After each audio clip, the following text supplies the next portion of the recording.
Senior IPS అధికారి AB Venkateswararao ఈయన posting, ఈయన మీద ప్రభుత్వ చర్య, ఈయన మీద విచారణ ఇలాంటివన్నీ చాలా కాలంగా ఎడతెగని వివాదంగా కొనసాగుతున్నాయి. వాటిని ఆయన సవాల్ చేస్తున్నారు. ఇటీవల ఆయన మళ్ళీ ఉపశమనం తెచ్చుకున్నారు.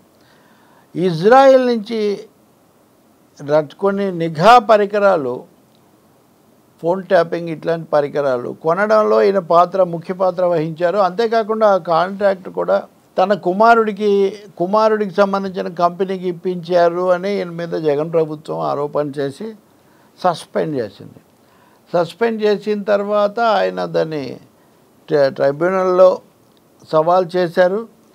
అక్కడ ఉండగా మళ్ళీ కేంద్రంతో సంప్రదింపులు ఇవన్నీ కూడా జరిపి మళ్ళీ ఒకసారి సస్పెండ్ చేశారు. ఏదైనా దీని మీద రకరకాల వాదనలు కక్ష సాధింపు కోసం చేస్తున్నారు. చంద్రబాబు నాయుడుకి సన్నిహితుడు కాబట్టి, అదే అందరికీ తెలిసిన విషయమే. ఆయన చంద్రబాబుకు సన్నిహితుడు, అనుభవజ్ఞుడు. చంద్రబాబుకు సన్నిహితుడు కాబట్టే జగన్ ఇలాంటి నిర్ణయాలు తీసుకుంటున్నారని ఒక దుమారం వచ్చింది. ఏదైనా ఇజ్రాయెల్ పరికరాల కొనుగోలు ఈ తెలియకుండా చేయటము, దాన్ని తనకు సంబంధించిన వ్యక్తికి అప్పగించటం, వీటి మీద మా ఆరోపణ ఉంది కాబట్టి ముందు చూడాలి, రాజకీయం కాదన్నట్టుగా ప్రభుత్వం వాదించింది. కేంద్రం కూడా 2-3 రకాలుగా వాళ్ళు కూడా వ్యవహరిస్తూ వచ్చారు.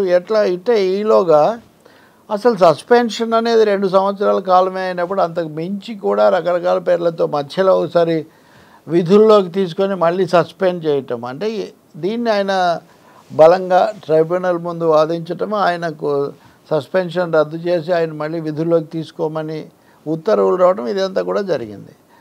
సో ఇప్పుడు అది కూడా ఎప్పుడు వచ్చింది, సరిగ్గా మొన్న ఎన్నికల ప్రకటన, ఎన్నికల కమిషన్ చర్యలు తీసుకుంటున్న సమయము, డీజీపీని కూడా మారుస్తున్నప్పుడు అప్పుడు వచ్చింది ఇది. డీజీపీనిగా అసలు ఈయనే వస్తాడని, రావాలని కూడా రావాలి, ఆయన వచ్చి జగన్కు తగిన పాఠం చెప్తాడు, ఈ పద్ధతిలో మీడియాలో కథనాలు, కొన్ని రాజకీయ పార్టీలు లేకపోతే వాళ్ళ అభిమానులు వ్యాఖ్యలు చేస్తున్న సమయంలో ఇది వచ్చింది. కాబట్టి వెంటనే ఆ ఉత్తర్వు ప్రకారం ఆయనకు పోస్టింగ్ ఇస్తే డీజీపీ లిస్టులో కూడా వస్తాడు, ఇవన్నీ చెప్పారు. కానీ డీజీపీ సెలక్షన్ కోసం ప్యానెల్ పంపేటప్పుడు ఆ ప్యానెల్లో అప్పటికి ఇంకా క్యాట్ తీర్పు రాకపోవడంతో ఆయన పేరు లేకుండా పోయింది. సహజంగా ఆయన రావడం జరగలేదు. అప్పుడు హరీష్ గుప్తాను నియమించారు. అయితే ఆయన తనకు పోస్టింగ్ మని మళ్ళీ ఆయన అభ్యర్థించడం ఒకటైతే కోర్టుకు వెళ్ళారు. ఆయన నాకు తిరిగి తీసుకొని నా జీతభత్యాలని అప్పగించి చెల్లించమని ట్రైబ్యునల్ చెప్పినా కానీ రాష్ట్ర ప్రభుత్వం ఆలస్యం చేస్తుందని.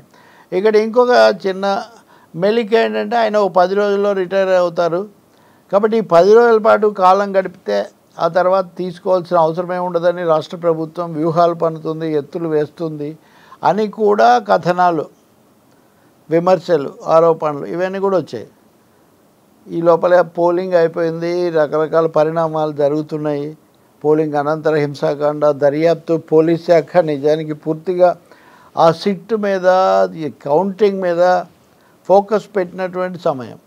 ఈ సమయంలో రాష్ట్ర ప్రభుత్వం పోస్టింగ్ ఇస్తుందా, ఇస్తే ఏమి ఇస్తుంది, ఇట్లాంటివి కొంతమంది ఆలోచిస్తున్నప్పుడు హైకోర్టులో కేసు వేసింది. ఈయన మీద దర్యాప్తు జరపమని కేంద్రం అనుమతి ఇచ్చింది. ఐఏఎస్లు, ఐపీఎస్ల మీద దర్యాప్తులు జరపాలంటే కేంద్రం అనుమతి కూడా కావాలి. ఈ అనుమతి కూడా ఈ మే నెలలోనే వచ్చినట్టుగా కనిపిస్తుంది. గత నెలలో, మేలో కాదు, గత నెలలో ఆ అనుమతి కూడా వచ్చినట్టుగా ఉంది.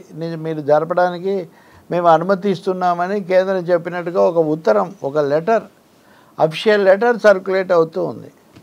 దాని మీద ప్రభుత్వం ఇప్పుడు దాని ఆధారం చేసుకున్నట్టుంది. వాళ్ళు హైకోర్టుకు వెళ్ళారు. హైకోర్టుకు వెళ్ళి ఈయన మీద మేము ఇవన్నీ ఉన్నాయి, ఇజ్రాయెల్ పరికరాలు కొనుగోలు, దాంట్లో ఆరోపణలు, కుమారుడికి కాంటాక్ట్ ఇవ్వడం, ఇట్లాంటివి ఉన్నాయి కాబట్టి ఈయనకు అపాయింట్మెంట్ ఇవ్వడం ఎందుకు ఇవ్వాలి అన్న పద్ధతిలో కోర్టులో ఇవ్వనక్కర్లేదు అని. ఇది బహుశా ఈరోజు కేసు తీసుకున్నారు, ఎల్లుండి 23వ తారీఖు కేసు విచారణకు వస్తుంది. సరే, ఇంత లోపల కోర్టు మళ్ళీ చూసి అందరికీ నోటీసులు ఇచ్చి కొంత కాల వ్యవధి తీసుకుందంటే 10 రోజులు అయిపోతుంది. 10 రోజులు అయిపోయిన తర్వాత కూడా అన్యాయం జరిగిందని న్యాయస్థానం భావిస్తే దానికి మళ్ళీ కాంపెన్సేటరీ పరిహారంగా ఇంకేమైనా ఆదేశాలు ఇవ్వచ్చు.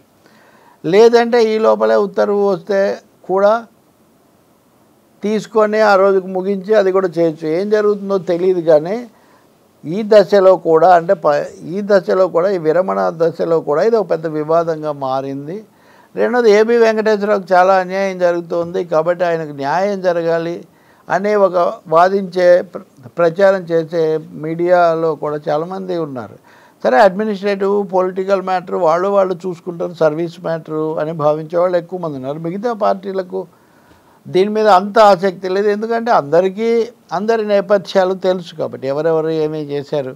ఇప్పుడు జగన్ ప్రభుత్వానికి వేరే ఆలోచన లేదని ఎవరు అన్నారు, అలాగే ఆయనకు చంద్రబాబు నాయుడుకు ఉన్న సాన్నిహిత్యాన్ని కూడా ఎవరు కాదనలేరు. కానీ అయినంత మాత్రాన ఇంకొకరికి సన్నిహితమైనంత మాత్రాన తర్వాత వాళ్ళు తీసేయాలంటే మా దగ్గర ఆరోపణలు ఉన్నాయి కదా, ఈ కేసు ఉంది కదా, మా కేంద్రం దర్యాప్తుకు అనుమతించింది కదా అని వీళ్ళు అంటారు.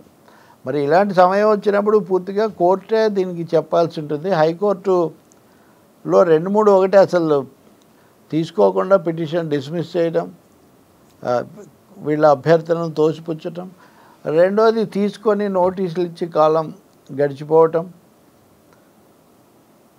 మూడోది ఏదైనా ఇమీడియట్ రిలీఫ్ తక్షణ ఉపశమనం కింద మీరు ఈ చర్య తీసుకొని తర్వాత మాట్లాడండి అని ఆదేశించడం, ఇట్లాంటివి ఉన్నాయి.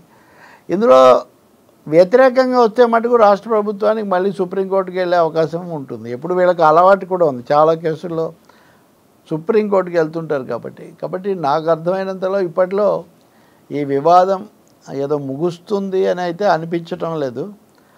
అనుకూలంగా ఆయన వస్తే బాగుండు అనుకునే వాళ్ళు కూడా ఇది చట్టబద్ధమైన న్యాయపరమైన వివాదాల్లో ఉంది కాబట్టి అనేక రకాల ఉత్తర్వులు ఆదేశాలు ఉన్నాయి కాబట్టి వాళ్ళు చేయగలిగింది కూడా ఏం లేదు. ప్రభుత్వము ఒకసారి కోర్టు తలుపు తట్టాక కోర్టు చెప్పేదాన్ని అమలు చేయాల్సి ఉంటుంది.